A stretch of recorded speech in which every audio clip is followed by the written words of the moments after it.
In this video, Magnus Carlsen shocks Andrew Tang with AlphaZero's new opening in the Grunfeld Defense. Now in the game, Andrew Tang is playing as white. He opens 1d4, Magnus goes knight to f6, then we have c4, g6, and here Andrew Tang, he is a very big specialist in this line 3f3 against the Grunfeld and the King's Indian. The idea, of course, he wants to go e4 immediately, and here Magnus, he has one last chance to play a Grunfeld style line with the move d5, and that is what he does in the game. So, d5 on the board, Andrew Tang takes on d5, Magnus takes back, and then e4, expanding in the center for Andrew Tang. Here, Magnus goes knight to b6, the strongest idea. Instead, knight to f6 is quite a bit weaker. The knight will be misplaced there. So, knight b6, the best move for Magnus. Then Andrew Tang continues development and gets ready to castle queenside. He goes knight c3, Magnus bishop g7, Andrew Tang bishop e3, then castles, queen d2, knight c6, and then here, Andrew Tang long castles. And this is one of the big starting points of this 3f3 anti-grunfeld line.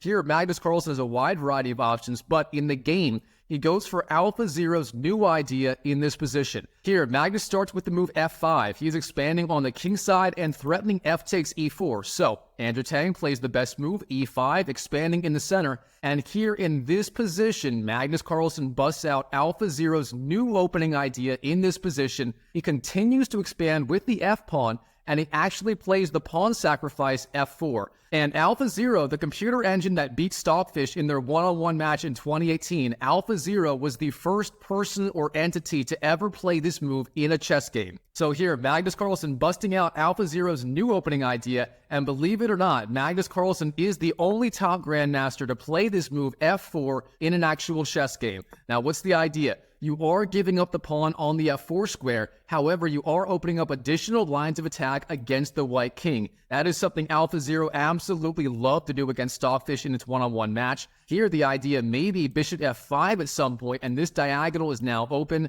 And beyond that, Magnus Carlsen is going to want to go knight to b4 at some point, trying to threaten that pawn on the a2 square. So here, Andrew Tang has a wide variety of options. You can take on f4, or you can retreat the bishop back to the f2 square, keeping it safe on f2.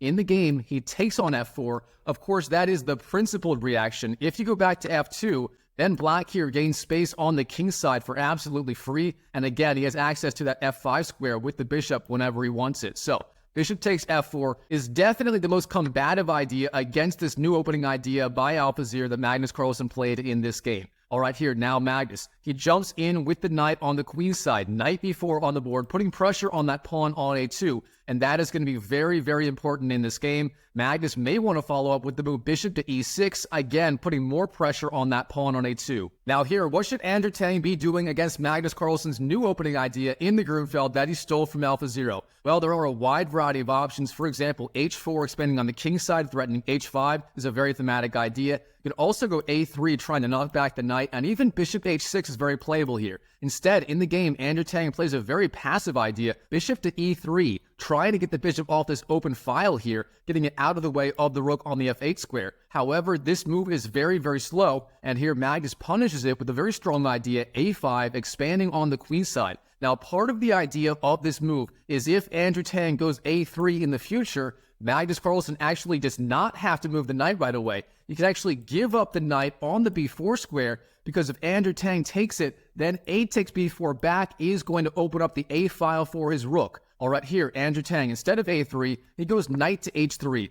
A typical developing line in this Grunfeld opening. Of course, f3 is occupied by the pawn, so Andrew Tang has to find a different square for the knight, and from there the knight may go to f2, f4, or even g5. Now here, Magnus Carlsen, bishop e6 on the board. A very thematic move in this new opening by AlphaZero that Magnus stole in this game. Now here, Andrew Tang, he goes a3, defending the pawn and threatening a takes b4.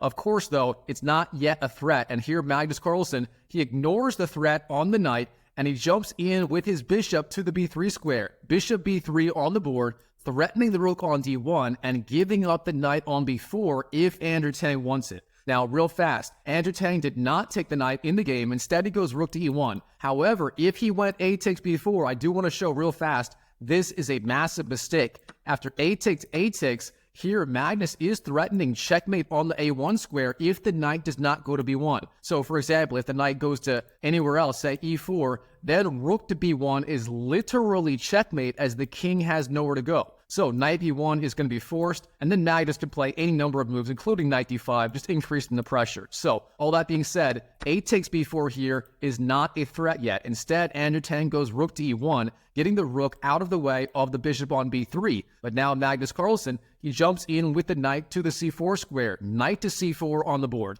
Now, it turns out this is a little bit of a mistake. Instead, the better idea would have been knight to c2, further harassing the rook on the e1 square. But I do like Magnus Carlsen's idea, trying to stay aggressive, jumping in with the knight, and pressuring the bishop on e3 and the queen on d2, forcing white to give up either the dark squared bishop or the light squared one with the move bishop takes c4, and the latter happens in the game. Here, Andrew Tang taking Magnus Carlsen's bishop on c4 with the light squared bishop. Bishop takes c4, then bishop takes from Magnus Carlsen, and now here it turns out you can actually take the knight on b4, but Andrew Tang misses that. Instead, he goes knight to f2 in this game, a very logical idea, rerouting the knight to a better square. However, again, missing a takes b4 was a critical mistake by Andrew Tang in this new game. All right, here, Magnus Carlsen, c5, breaking on the queen side in the spirit of AlphaZero.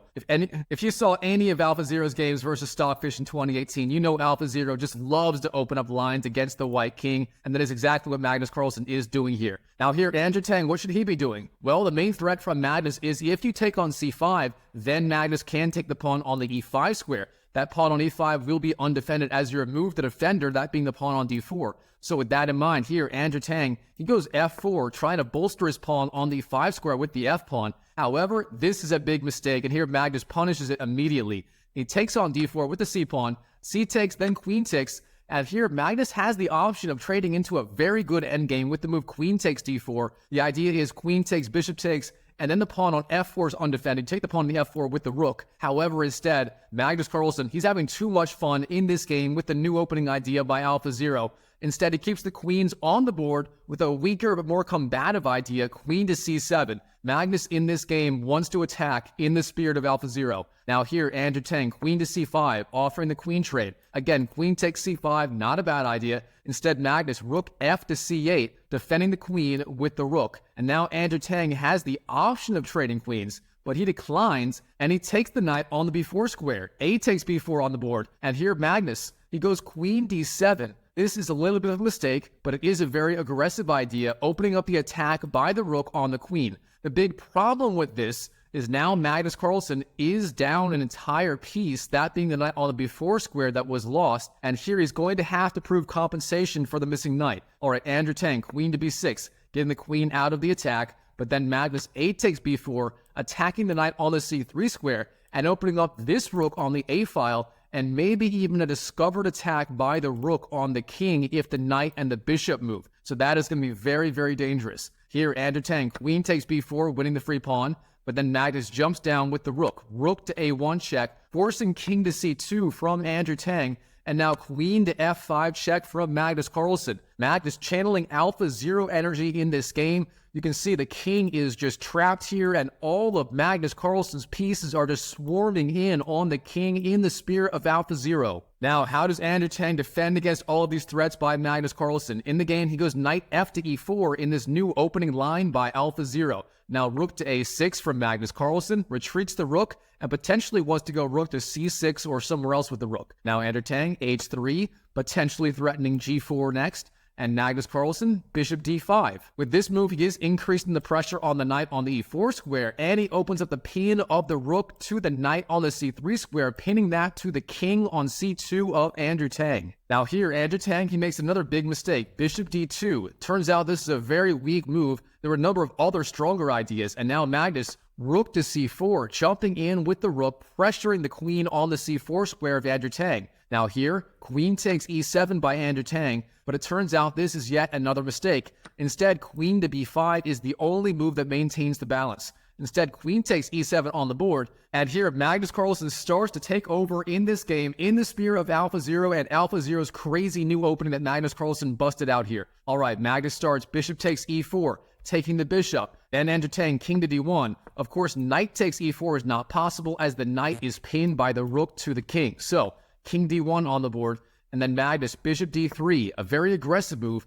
Of course, there were stronger ideas like bishop c2, but Magnus trying to increase the pressure at all costs. Bishop d3 on the board, queen d8 hits the king of Magnus Carlsen, then bishop f8 blocks the check, and then rook to e3 by Andrew Tang, pressuring that bishop on d3 and potentially setting up rook h to d1 ideas, trying to bring the other rook into the game. However, Magnus, he is not slowing down. He continues the attack in the spirit of AlphaZero and his crazy new chess opening. Rook to a1 check on the board, then bishop c1 and bishop c2 by Magnus Carlsen. Of course, the bishop being supported by the queen on the f5 square, so king takes c2 is not possible. Therefore, the king has to move. Andrew Tang goes king to e2, but now rook takes f4, wins the pawn, and threatens rook to f2 check. Once again, Magnus threatening to hit the king of Andrew Tang. Now, rook to f3 blocks the check, and Magnus just takes the rook. Of course, it was being attacked by the bishop and the rook. You have to do something with it. So, rook takes f3 on the board, then g takes, and here, bishop b3 by Magnus Carlsen. Sort of a waiting move.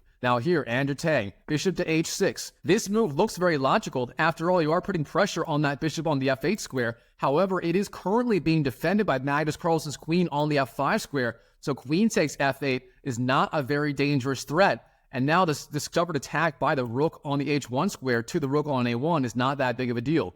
Here, Magnus, he ignores the threat and first goes bishop to c4 check, hitting the king. The king goes to f2, and then Magnus takes the rook on the h1 square. Rook takes h1. Magnus Carlsen just winning the rook of Andrew Tang in this crazy new opening idea by AlphaZero. Now, of course, queen takes f8 is not a good threat. Magnus Carlsen is up material. He would clean up in the endgame. Therefore, Andrew Tang, knight to e4, but now rook to h2 hits the king, king g1, rook to h1, giving up the rook. But of course, the rook is poisoned if you take it. There's all sorts of ideas. Queen takes f3, queen takes h3, and Andrew Tang is going to be checkmated in very short order. So, king g2 on the board, but now Magnus Carlsen, queen takes h3, hitting the king, and believe it or not, Magnus Carlsen has a forced checkmate in 4 moves here. I'll let you figure that one out for yourself. And in this position, Andrew Tang resigned on the spot to Magnus Carlsen at his AlphaZero inspired new opening that he stole from AlphaZero directly. Wow, what an incredible game. Alright, Chess YouTube, I hope you enjoyed the video. If you did, check out this video right here where Magnus Carlsen literally invents a new opening versus Hans Niemann in the 2024 Speed Chess Championships. That game was incredible, and I think you're going to love Magnus Carlsen's new opening from that video, so check it out, and I'll see you in the next video.